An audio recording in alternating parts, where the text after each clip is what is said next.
இருக்கிறேன். ராஜாராம் மோகன் ராய் வரலாறு 1772 முதல் 1833 வரை. ராஜாராம் மோகன் ராய் அவர்கள் இந்திய மறுமலர்ச்சியின் தந்தை என்று போற்றப்படுகிறார்.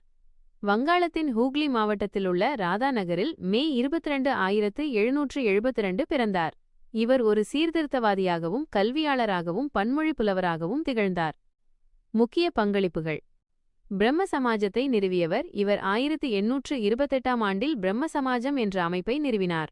இது சிலை வழிபாடு, சடங்குகள், மூடநம்பிக்கைகள் போன்றவற்றுக்கு எதிராக போராடியதுடன் ஒரே இறைவனை கும்பிடுவதை வலியுறுத்தியது. சமூக சீர்திருத்தங்கள். சதி ஒழிப்பு, உடன்கட்டை ஏறும் சதி பழக்கத்திற்கு எதிராக தீவிரமாக போராடினார்.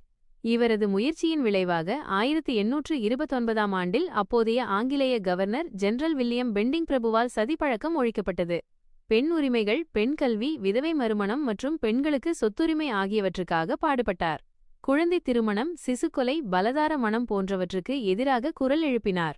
கல்வி பங்களிப்பு.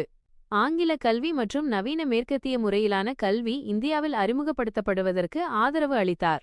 பாரம்பரிய இந்திய மற்றும் மேற்கத்திய கல்வி முறைகள் இணைந்த ஒரு பாடத்திட்டத்தை கொண்ட வேதாந்த கல்லூரியை 1826 நிறுவினார். மொழி புலமை. வங்காளம், சமஸ்கிருதம், ஆங்கிலம், அரபி, பாரசீகம் உள்ளிட்ட பல மொழிகளில் ஆழ்ந்த புலமை கொண்டிருந்தார்.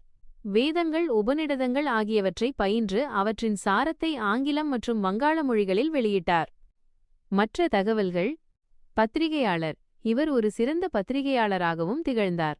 ஆங்கிலம், இந்தி, பாரசீகம், வங்காளம் ஆகிய மொழிகளில் கட்டுரைகள் எழுதினார். ராஜா பட்டம். முகலாய பேரரசர் 2ஆம் அக்பர் ஷா இவருக்கு ராஜா என்ற பட்டத்தை வழங்கினார். மறைவு. இவர் 1833 ஆண்டு செப்டம்பர் 27 அன்று இங்கிலாந்தில் மறைந்தார். இவர் இந்தியாவின் சமூக, மத மற்றும் அரசியல் துறைகளில் ஒரு புதிய மறுமலர்ச்சிக்கு வித்திட்ட முன்னோடியாக கருதப்படுகிறார். இத்துடன் ராஜாராம் மோகன் ராய் வரலாறு நிறைவு பெறுகிறது.